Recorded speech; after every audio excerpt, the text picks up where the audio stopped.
Hello, ladies and gentlemen. I hope everyone is doing well today. Today we are taking a look at changes in matter. It is the first ChemQuest in Unit 3. Up top it reminds us a little bit about matter. Remember guys, matter is the word for stuff of what all objects are made out of. Remember guys, matter is changed every day in different ways. We also have a little bit of a reminder of two of our definitions. So it reminds us of chemical change. So a chemical change is any alteration that changes the identity of the matter.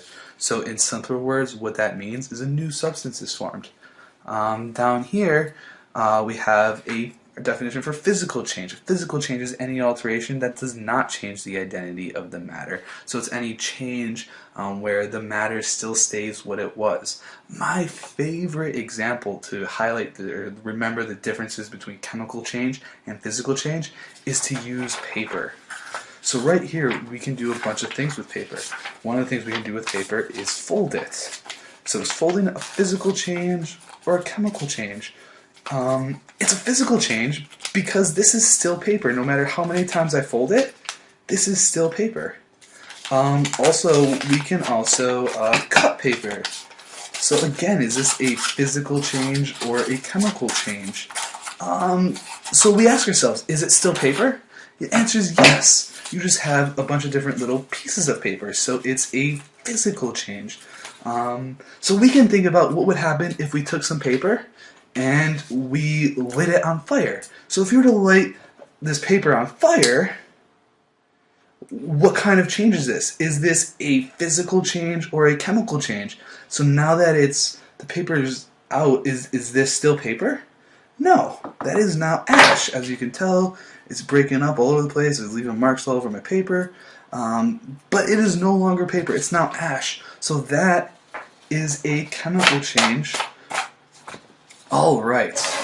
So down here on question 1 and question 2, we need to determine whether these are physical changes or chemical change. So the question that I ask myself is, did something new form? If the answer is yes, then it's a chemical change. If the answer is no, then it's a physical change. So I will help you guys. I'll do one A and B and 2 A and B, and then you guys will have to use similar thinking to answer number 3. So here in question 1, we need to think about why boiling water until no water remains is a physical change. So we ask ourselves, did something new form? The answer is no. So it's a physical change. So you might be thinking, hey, there's no more water, something new formed. Well, it's not the case. So the water just evaporated into the air, so it's still floating around us, it's still water, it's still there. You would be able to condense it back into water. So physical change is because the water turned to gas. Then the next example. So we ask ourselves, mixing sugar with coffee. So we ask ourselves, did something new form? What happened to the sugar? What happened to the coffee? So your answer is no. It's a physical change. It's a physical change because you still have coffee, you still have sugar. You can still taste both things in there. It didn't make some new miraculous liquid. It's still coffee. Coffee is still the magical drink. So the answer is physical change, and it's because it's still coffee and sugar. So the next examples, we have to explain why these next two are chemical changes. So we have to think about a car rusting. So cars are made out of tons of different metals. The most common metal is iron. So it's iron. So we need to ask ourselves, did something new form? What happened to the iron? Is it still iron? The answer is no. It's a chemical change. The answer is no. It's not iron. Yes, it's a chemical change. So it's a chemical change because the iron turned to rust.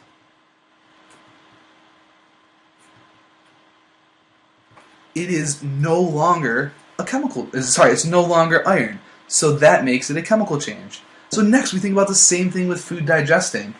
So the food goes into your stomach, then what happens to it? So you probably know this from bio, but your stomach starts breaking it down, and then your body starts sending the nutrients to wherever it needs to go to be used. So food digesting is a chemical change because your food is essentially being turned into waste. Your body's using what it can use and then turns whatever's left into waste. So now guys, work on the question 3, A through F. Make sure you ask yourself for each of these situations, did something new form? If the answer is yes, it's a chemical change. If it's no, then it's a physical change. Alright, so now we're on the back. So now we're looking at some elements, compounds, and mixtures. So down here, we have this table. This table is giving you separates it into elements, compounds, pure substance, and mixtures.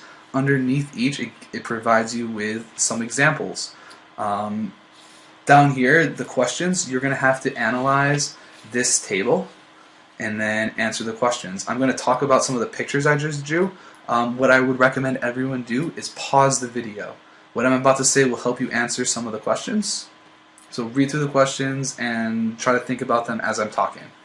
So, the first thing we need to think about right here is this picture I drew with elements. So this is always how I'm essentially going to draw like a element, an atom, to represent a little molecule. They are just a little dot. This like little thing is like kind of like a bowl. You could picture it just in like a little beaker, and then these dots are whatever element I'm having, whether the element is sodium, chlorine, carbon, oxygen, or hydrogen. Is just represented by this dot. Over here, we have some compounds. What you need to remember about compounds is they are chemically combined. When I say chemically combined, it means we took two atoms, two elements, and we combined them together to make something new. That's what you see right here. So down here you see two different atoms. They're represented by the two different colors. So you have the one dot that's colored in, the one dot that's not. So you have two things bound together. So you could think of this as kind of like a glass of water. So if you look over here, we know water is made out of hydrogen and oxygen. However, once they are chemically combined, they're no longer one thing inside the... Sorry, it's no longer two things inside the beaker. It's now one. So you only have water. You only have H2O in this cup, even though it's made out of hydrogen and oxygen. It's because the hydrogen and oxygen are chemically combined. Down here we have pure substances. So we need to remember that pure substances can't be broken down by physical. Okay, can only be broken down by physical means. They can't be broken down by chemical means. So right here we have two beakers. We need to remember pure substances are anything that are completely alone. So that's what you see right here. In this first beaker, we have just an element. So we have an element that is completely alone. Over here, again, we have something else that's completely alone. I know it's deceiving, but we have to remember, guys, our compounds are chemically combined. These are no longer two individual things. It would be like our glass of water. It would be hydrogen and oxygen that are chemically combined together. And then lastly, we have some mixtures. So mixtures, we need to remember mixtures are physically combined. So that means you like literally just mix the stuff together. So think Kool-Aid. You have your sugar, your water, and then you just mix it together. You didn't do anything to change the sugar or the water. It's still sugar or water. If you let it sit there long enough, it would separate out. So I think these pictures and some of what I just said will help you with 4 through 7. 8 is a little tricky. So it's asking you is it always possible to identify something as an element, compound, pure substance, or a mixture just by looking at it. So to help you guys with this, I wanted to point out a few examples on our table.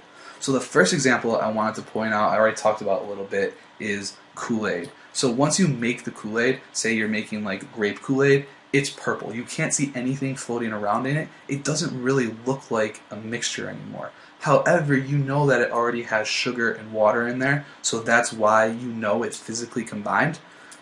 So, are you always able to tell whether something is a mixture, pure substance, compound, or element?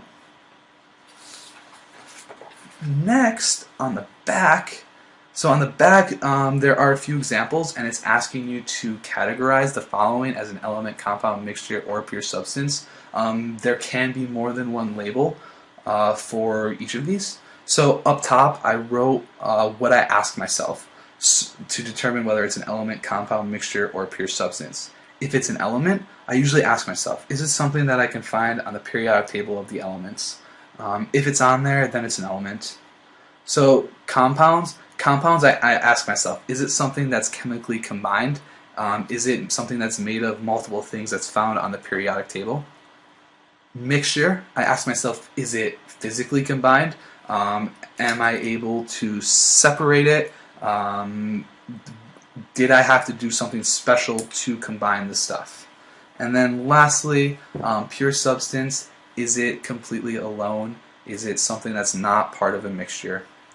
So those are the questions that I ask myself. So try your best and ask yourself these questions. Try to determine whether these are elements, compounds, mixtures, or pure substances. Question 10, 11, and 12. I'm asking you to give me an example of each. Your example should be something that's not on this paper, something that you come up with. Next, we have to determine what all organic substances have in common. So remember, everything that's an organic substance is in italic on this table. So you have carbon, carbon dioxide, more carbon dioxide, and methane. So those are the organic molecules, the organic substances. What do all of these have in common? What do you notice about the formula it gives you? What's shared between all of the organic substances? Alright, next. Okay, so finally in the last section we come to homogeneous and heterogeneous mixtures. So what I'm about to talk about will help you with question 14. Question 14 is trying to determine the difference between phase of matter and state of matter. So I like to draw pictures. That way I can make stuff a little bit more visual for myself. So I'm looking at the two examples of salt water and oil and water. So I have two pictures drawn. This first one is salt water. So you see the water line, and then you see the salt molecules that are floating in it dissolved. Over here is oil and water. So remember, oil and water is something that has layers. So you have your layer of oil on the bottom, which is my squares, and then you have your layer of water on the top. So we can think about what this means with phases. So I already said the word layered. So we know that the oil and water is layered. You have two layers. The salt water, you have salt dissolved in water. It's all floating around. There is no separate layers or separate sections. So when I think of phases, I think of sections or layers. Next we can think about the kind of states in the mixture. So in salt water, we have two states. We have two states because we have a liquid and a solid floating around.